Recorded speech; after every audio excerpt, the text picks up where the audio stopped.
Hi, my name is Gabriela from Tulip Art Designs, and you are absolutely welcome or welcome back on my creative channel here. And today is day 10 of our ink and watercolor advent calendar, and I'm so excited. So let's just have a look. What do we have for today? Consider subscribing for my channel so you will not miss any of the other videos. Okay, let's dive in. So let's just review the project for today. We have a snowflake. That's quite nice. Let's just dive in and start. Everything about the supplies we are using here, not this marker, is explained in the first preparation video. The 3 preparation videos are listed in the description, so you can check them out. Let's just see what we have here, and then we can start our snowflake for today. I hope you are definitely having fun. So I was already sketching the snowflake. Apparently I did forget to turn on the camera, so yeah, I don't have the process of the sketch. Never mind, it's all fine. This is too good to start it over. If you need the outlines, you can get them if you are a member on my Patreon, so make sure you check it out. And if you like what's there, you are so welcome, and I will be happy to see you inside. I will erase the pencil sketch that I didn't film how I make, but let me know in the comments below if you are interested how to make snowflake, how to sketch it, and I will make a video for next month. Okay, I will erase the pencil, so when I add a watercolor on top of it, I will not see these lines. Once you add watercolor on top of your pencil sketch, you will not be able to erase that pencil. Okay, I think I have it all cleaned up.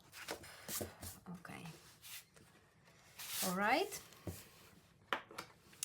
Then for this sketch, I will just start with the background, okay? So I have, if you feel like number 10 brush is a bit too big for you, you can definitely go for a smaller size brush. And I am just adding water around my snowflake like this, and I am not even trying to make it perfectly, you know, to the line.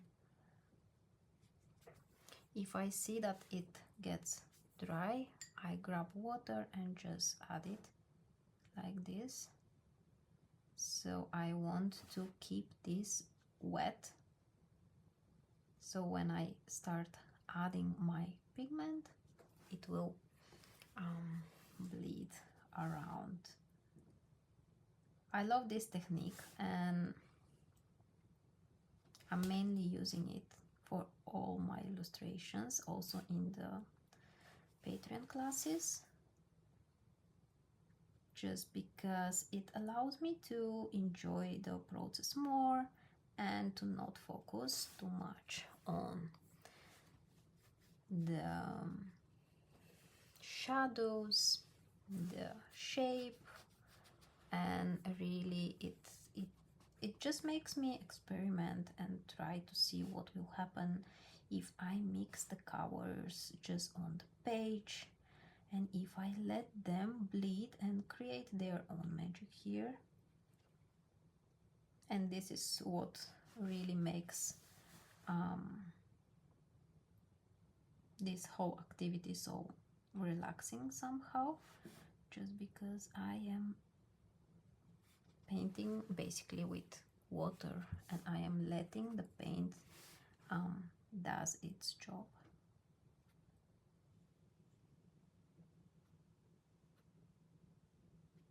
So I am adding water, and if I see that it's getting dry somewhere, I go back with my brush very gentle with the tip of my brush, tap it very gently to add extra water to keep it wet.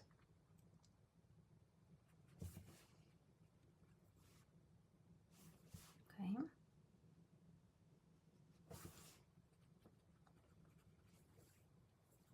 And then here is the last part. So with my tip of the brush, I'm just adding water in between these parts here.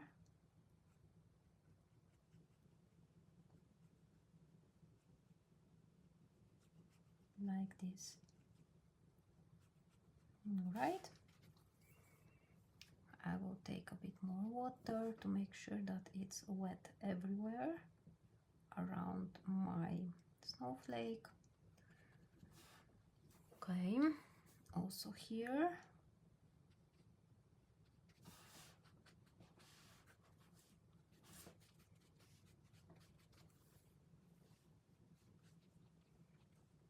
Okay, I think that's enough. I will pick Payne's Gray, which has this blue undertone, but any dark color will do the job. So I pick lots of this paint and I will start tapping with my tip of the brush in the water, and you can see how the paint immediately just bleeds in the water, and the paint will go only where I have water. Okay, so try to enjoy how this is moving around. It's just amazing. And I don't think about the shadows and shapes. I am just throwing in some watercolor paint and enjoying how it flows around. Okay? And if you tell me that this is not relaxing, like, it will hard for me to believe, but you know, if you don't feel relaxed when watching this paint moving, that's also fine, you know. You don't have to stick to what I'm doing here.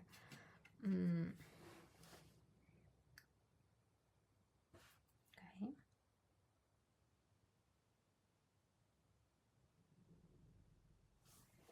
Let's just go here because I see it's getting dry.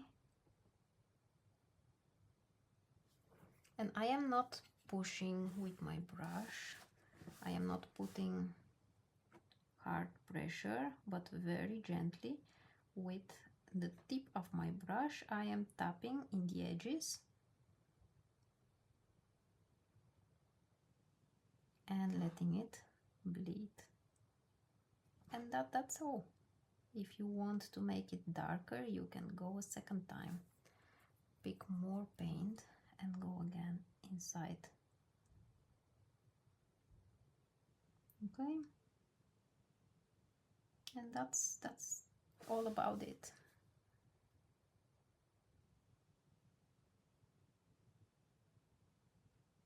I will just finish this here.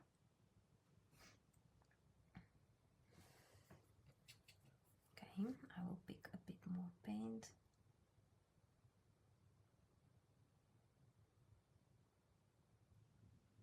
Just like this.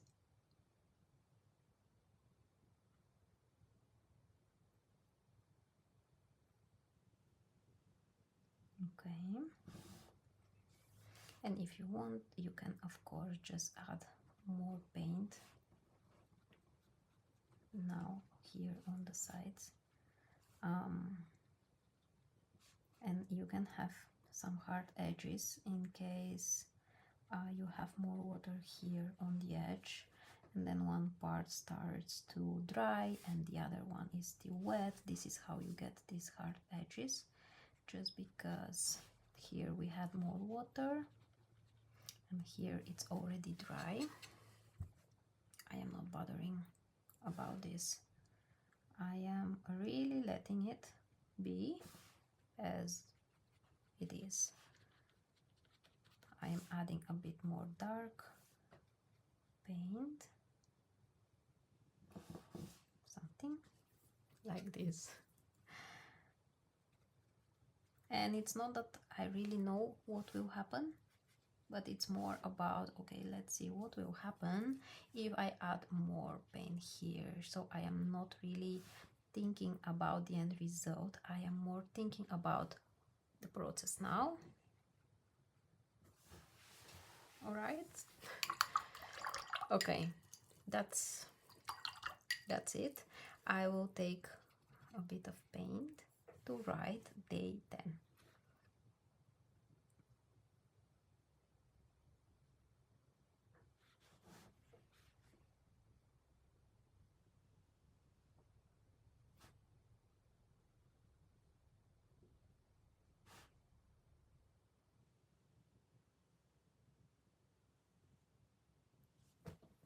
Okay.